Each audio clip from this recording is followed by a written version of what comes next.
নমস্কার বন্ধুরা, আরও একটা নতুন রেসিপির ভিডিওতে আপনাদের সবাইকে স্বাগত। আজকে তৈরি করছি আইসক্রিম সন্দেশ বা ভাপা সন্দেশ।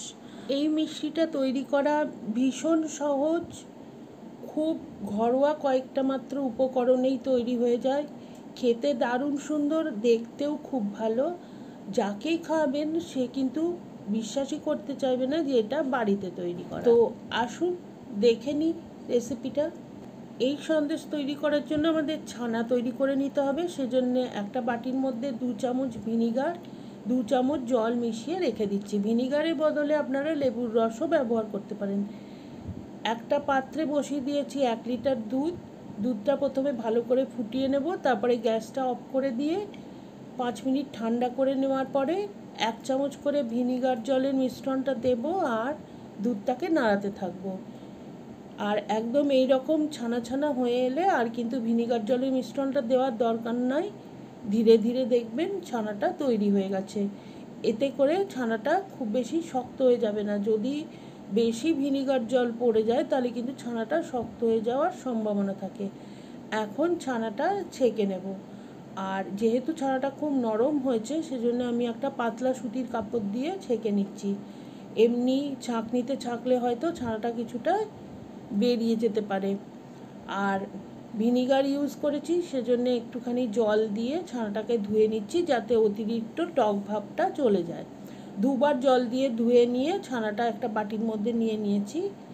এখন একটা ব্লেন্ডার জার নিয়ে নিয়েছি, তাতে 4টে এলাচের দানা আমি দিয়ে দিচ্ছি। আমি এখানে ফ্লেভার হিসেবে এলাচ দানা ব্যবহার করছি। আপনারা যেই ফ্লেভার চান সেই অনুযায়ী ফ্লেভারটা দিয়ে নেবেন। 4টে এলাচ দানা নিয়েছি। আর আমার যেহেতু 1 বাটি ছানা হয়েছে, আমি দেব হাফ বাটি চিনি আর হাফ বাটি দিচ্ছি মিল্ক পাউডার। মিল্ক পাউডারের বদলে আপনারা চাইলে কনডেন্স মিল্ক ইউজ করতে পারেন। এখন এই সমস্ত শুকনো উপকরণ ভালোভাবে মিশিয়ে নেব। আর দিয়ে দিয়েছি 1 টেবিল চামচ কাস্টার্ড পাউডার। কাস্টার্ড পাউডারের বদলে আপনারা 1 টেবিল চামচ দিতে পারেন কর্নফ্লাওয়ার বা অ্যারারুট। সব কিছু একবার ব্লেন্ড করে নিয়েছি, সুন্দরভাবে মিশে গেছে। এখন আমি ছানাটা অল্প অল্প করে এর মধ্যে দিয়ে দেব। আর আপনারা দেখতেই পাচ্ছেন ছানা কিন্তু আমি পুরোপুরি জল ঝরিয়ে নিইনি। ছানার মধ্যে জল আছে যথেষ্ট পরিমাণে। একদম শুকনো করে নেবেন না। আর যদি শুকনো ছানা নিতে হয় তাহলে অল্প অল্প করে দুধ দিয়ে ব্লেন্ড করে নিতে হবে। আর দেখতেই পাচ্ছেন মিশ্রণটা ঠিক কতখানি পাতলা হয়েছে। এখন একটা বাটির মধ্যে আমি ঘি দিয়ে ব্রাশ করে নিচ্ছি। আমি এখানে এই বাটির মধ্যেই সন্দেশটা তৈরি করব। আপনাদের কাছে কোনো মোল্ড থাকলে বা কোনো চৌকো টিফিন বক্স থাকলে সবচেয়ে ভালো হয়, সেক্ষেত্রে সন্দেশের পিসগুলো খুব ভালোভাবে আসে। কিন্তু আমার কাছে কোনো চৌকো মোল্ড বা টিফিন বক্স ছিল না, সেজন্য আমি এরকম গোল বাটির মধ্যেই ঘিটা ব্রাশ করার পরে সমস্ত মিশ্রণটা ঢেলে দিচ্ছি। আর এখন একটা চামচ দিয়ে উপরটা একটুখানি সমান করে দেবো। এতে করে ভেতরে যদি কোনো এয়ার বাবল থাকে সেটাও বেরিয়ে যাবে আর উপরটা একদম মসৃণ হয়ে যাবে। আর আমি কাস্টার্ড পাউডার হিসেবে কেশর পেস্তা কাস্টার্ড পাউডারটা ব্যবহার করেছি, কারণ আমার কাছে ওটাই ছিল। সেই জন্য উপরে দিয়ে দিচ্ছি একটু পেস্তা কুচি আর দিয়ে দেব কয়েকটা কেশরের স্ট্র্যান্ড। এখন আপনারা চাইলে এই উপরে বাদামটা নাও দিতে পারেন বা অন্য কোনো বাদাম দিতে পারেন বা যা খুশিভাবে সাজাতে পারেন। একটা কড়াই বসিয়ে দিয়েছি গ্যাসে, জল গরম করতে দিয়েছি। উপরে একটা স্ট্যান্ড দিয়ে সন্দেশের মিশ্রণের বাটিটা এর মধ্যে বসিয়ে দেবো। বাটিটা যেন জল স্পর্শ করে, কিন্তু অর্ধেকের বেশি জল যেন না ওঠে। সেক্ষেত্রে জল যখন গরম হয়ে ফুটবে তখন বাটির মধ্যে ঢুকে পড়তে পারে। বাটিতে একটা ঢাকনা দিয়েছি, তারপরে কড়াইয়ে ঢাকনা দিয়ে আমি এটা 25 থেকে 30 মিনিট স্টিম করে নেব। 25 মিনিট বাদে ঢাকনা খুলেছি, গ্যাসটা অফ করে দিলাম। আর এখন দেখিয়ে দিচ্ছি, দেখুন সন্দেশ কিন্তু তৈরি হয়ে গেছে, জমে গেছে দেখতে পাচ্ছি। এখন এটাকে একটুখানি ঠান্ডা করে নেব আর তারপরে ডিমোল্ড করব।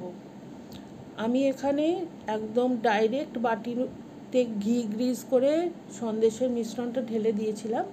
আপনারা চাইলে এখানে বাটার পেপার ব্যবহার করতে পারেন, সেক্ষেত্রে ডিমোল্ডিংটা অনেক বেশি সুবিধের হয়ে যাবে। আমি ধারটা একটুখানি ছুরি দিয়ে ছাড়িয়ে নিলাম। আর এখন পিসটা করে নিচ্ছি ছুরি দিয়ে। আমি এখানে চৌকো চৌকো করে পিস করে নিলাম। আর ডিমোল্ড করে নেব, তার জন্য একটা প্লেট নিয়ে এইভাবে উল্টে দিচ্ছি। আর এই বাটির মধ্যে সামান্য একটুখানি ট্যাপ করলেই দেখুন সন্দেশটা একদম পরিষ্কারভাবে বেরিয়ে গেছে। এখন সন্দেশটাকে আমি আবারও একবার উল্টে নেব। আর দেখতেই পাচ্ছেন সন্দেশটা ঠিক কতখানি সুন্দর হয়েছে, আর খেতেও কিন্তু অসাধারণ হয়। আর বানানো তো কতটা সোজা দেখতেই পেলেন, বিশেষ কিছু করবারই দরকার নেই। আপনারা বাড়িতে অবশ্যই একবার ট্রাই করে দেখবেন। আমার বানানো কাস্টার্ড পাউডারের রেসিপিটা যদি দেখতে চান তাহলে আমি উপরে লিংক দিয়ে দেবো, আপনারা ক্লিক করে দেখে নেবেন। সেক্ষেত্রে কাস্টার্ড পাউডারও কেনার দরকার নেই, আপনারা বাড়িতেই বানাতে পারবেন। তো অবশ্যই একবার ট্রাই করে দেখবেন। কমেন্ট করে জানাবেন কেমন লাগলো। রেসিপিটা তৈরি করলে ছবি শেয়ার করতে পারেন আমার ফেসবুক পেজে। আর রেসিপি ভালো লাগলে please like, share and subscribe my channel.